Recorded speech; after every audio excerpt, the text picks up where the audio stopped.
အားလုံးပဲမင်္ဂလာပါခင်ဗျာကျွန်တော်တို့ရဲ့ Burmese MMA Channel ကနေပြန်လဲကြိုဆိုလိုက်ပါတယ်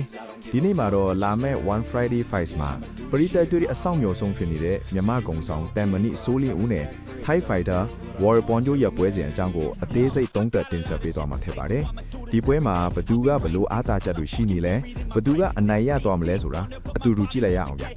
မြန်မာ Fighter စိုးလင်းဦးခေါ်တန်မဏိလူသားကအတိုက်ခိုက်ဂျမ်းပြီးခံနိုင်ရည်မြင့်မားတဲ့ Pressure Fighter တယောက်ပါOne Championship ပြောင်းပြီးတဲ့ကသူ့ရဲ့အာယုံချင်းလို့ခေါ်တဲ့အလဲမထိုးနိုင်တဲ့မေယိုးနဲ့ပြိုင်ဘတ်တွေကိုအကြောက်အလန့်မရှိဒိုးတိုက်ခဲတာအားလုံးအတီးပါအထူးသဖြင့်သူ့ရဲ့လက်ထီးချက်တွေကပြိုင်ဘတ်ကိုအခြေမရွေးအလဲထိုးနိုင်စွမ်းရှိပါတယ်တစ်ဖက်က Thai Fighter Warrior Pon က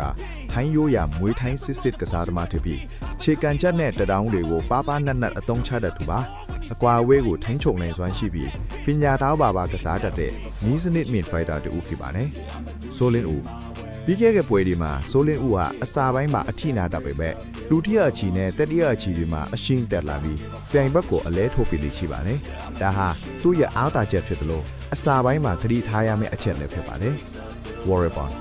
သူဟာပွဲအစာပိုင်းမှာအမှတ်ယူတာတော်ပါတယ်။ဒါပေမဲ့ဆိုလင်းဦးလိုတရဆက်ဖီအားပေးလာတဲ့ fighter မျိုးနဲ့တွေ့ရင်ပွဲအပြီးအထိအမောခံနိုင်ရရှိမရှိဆိုတာကစိုးရိမ်စရာအချက်ပါ။ဆိုလင်းအင်းက1မှာ6ပွဲကစား3ပွဲနိုင်3ပွဲရှုံးသူတို့နှစ်ယောက်စလုံးကအလဲထိုးနဲ့မရှုံးဘူးပါဘူးဒီအချက်ကြောင့်နှစ်ယောက်စလုံးကမာကုံကိုစီရှိလေလို့ဆိုရမှာပါဆိုလင်းအင်းအရက်က9ပေ9လက်မှအသက်က34နှစ်ဝေါ်ရပွန်က9ပေ6လက်မှအသက်က23နှစ်ဆိုတော့အသက်အရွယ်အားဖြင့်တော့အတော်လေးกว่าပါတယ်ဆိုလင်းအင်းမှာပြိုင်ဘက်ကိုအလဲထိုးနိုင်တဲ့ one punch power ရှိပါတယ်ဝေါ်ရပွန်ရဲ့ကန်ချက်တွေနဲ့လက်ထီးတွေကိုကြန့်ခံပြီးအနီးကပ်ဝင်လုံးနိုင်ရင်ဆိုလင်းဦးအသာရမှာပါ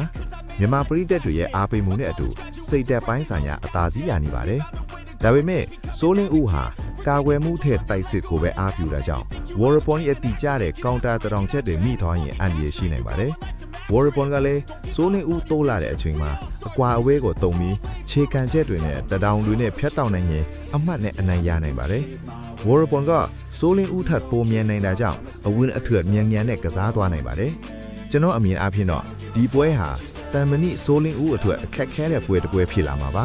ဒါပေမဲ့ဆိုလင်းဦးရဲ့တရဆက်ဖီအားပေးမှုအောက်မှာ Warrior Pon တယောက်ဒုတိယအချီလောက်မှအမောဆိုလာနိုင်ပါတယ်ဆိုလင်းဦးအနေနဲ့အနီးကပ်တတောင်းနဲ့လက်ထီးပေါင်းဆက်မှုကိုသုံးနိုင်ရင်ဒုတိယအချီဒါမှမဟုတ်တတိယအချီမှာအလဲထိုး KO နဲ့နိုင်သွားမယ်လို့ခံမှန်းနေပါတယ်ခင်ဗျာကဲတငယ်ချင်းတို့တော့ဘယ်လိုထင်လဲဆိုလင်းဦးကပဲအလဲထိုးသွားမလား Warrior Pon ကပဲအမှတ်နဲ့နိုင်သွားမလားဆိုတာ comment မှာရေးပေးခဲ့ကြပါဦးအခုလိုအားကစားသတင်းတွေကိုအမြဲကြည့်ချင်တာဆိုရင်ကျွန်တော်တို့ channel ကို subscribe လုပ်ထားဖို့မမေ့နဲ့ဦးနော်အားလုံးကိုကျေးဇူးတင်ပါတယ်